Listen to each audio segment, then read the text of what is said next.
단순 가담자가 될 수 있습니다. 내란죄에서. 그거를 부하들을 지키기 위해서 김현태 단장은 계속해서 나는 무슨 목적인지 모르고 그 의원들을 끌어내라는 것도 모르고 했던 것이다라고 지금 말을 하고 있는 것이거든요. 그렇기 때문에 김현태 단장의 말을 갖고 곽정문 전 사령관이 저는 거짓말을 하고 있다라고 이렇게 몰아가는 거는 매우 부적절하다고 말씀드리고, 한 가지만 더 말씀드리고 싶은 것은, 그리고 아까 전에 뭐 단전의 목적이 시민들이 막고 있었기 때문에 진입하기 위해서였다? 이미 유리창 깨고 들어가지 않았습니까?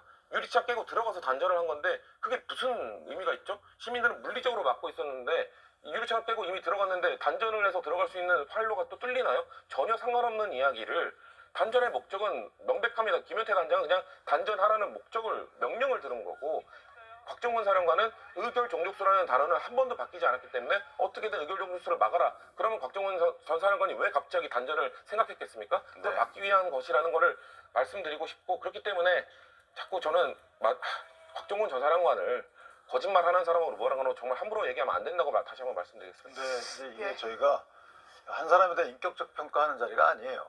군인들 같은 경우에도 마찬가지로 사실관계를 명확히 특정하고자 하는데 그 사람들의 진술이 믿을만한가인지를 따져보는 거예요. 그런 부분들은 본인 말 스스로가 어떻게 바뀌어왔는지를 따져봐야 되는 거고, 그 중간중간에 누가 개입했는지, 그 개입한 것이 사실대로 말하라는 취지였는지, 아니 본인이 원하는 대로 진술을 왜곡하고자 함이었는지, 이거는 사실은 재판에서 상당히 중요한 부분이고요. 네.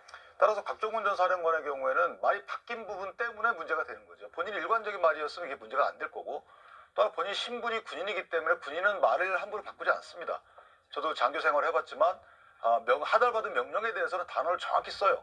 근데 이제 인원, 주어, 목적어가 다 바뀌었기 때문에 국민적 시각에서 보면 이거 문제가 있지 않느냐 문제 제기를 하는 부분이고, 또 하나 김현태 씨 같은 경우에는 9일날 기자회견에서 다소 다른 말을 했다는 부분인데, 이건 12월 6일날 곽정문 전 사령관이 유튜브를 통해서 본인이 말을 그렇게 하잖아요.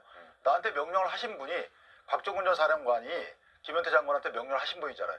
이분이 나는 누구한테 이런 말을 받았기 때문에 그런 명령을 한 거야 라고 하니까 김현태 특임단장 입장에서 보면 내가 그 당시에 부여받은 임무가 그거였구나라고 얘기할 수 있는 상황이었죠. 근데 알고 보니까 그게 아니니까 본인이 말을 바로잡았다고 볼 수 있는 거고, 마지막으로 단전의 경우에는 4층 확보를 목적으로 올라가고자 했다는 거잖아요. 3층이 아니라 4층. 그런데 조감하기 위해서.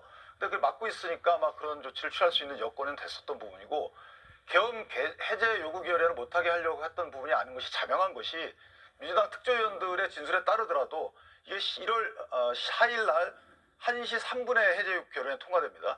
그때 누군가 와서 엘리베이터 앞에 있는 그 해당 단전했던 사람들한테 와서 얘기를 해요. 네. 관계자가 지금 해제 요구 결의안이 통과됐으니까 당신들 지금부터 불법입니다. 얘기를 듣고 가서 단전을 해요. 그렇기 때문에 이 부분은 이미 해제 요구 결의안이 통과된 걸 알고 나서 차단기를 내린 거기 때문에 이 부분도 목적이 다르다는 거죠. 그래서 이 부분들을 전반적으로 따져봐야 된다는 부분이고, 단전한 이후에 또 암흑이 바로 온 것이 아니고 또 비상등이 들어왔다는 부분이잖아요. 이런 종합해 보면 상황 판단은 헌법재판소의 몫이지만 이런 여러 가지 문제 제기를 할 수 있는 상황이었다. 예, 물론 판결로 더 이제 사실관계는 가려지겠습니다만, 김용태 의원님, 지금 이 곽종근 사령관도 군인의 진술, 또 김현태 단장도 군인의 진술입니다. 다만 이제 김현태 단장은 이제 이 과정에서 야당이 윤석열 대통령으로부터 군이 지시받은 정황이 있는데 내가 옆에서 볼 때는 그게 아닌 것 같다라는 나름의 이제 군인의 진술을 하고 있는 거잖아요. 그런데 이제 야당에서는 이런 진술이 또 나오니까 성일종 의원이 오히려 지금 707 특임단장 김현태 단장을 회유한 정황이다, 이런 반박의 주장을 내놓고 있거든요. 이 주장은 어떻게 들리십니까? 그러니까 정치적인 메시지라고 생각되고,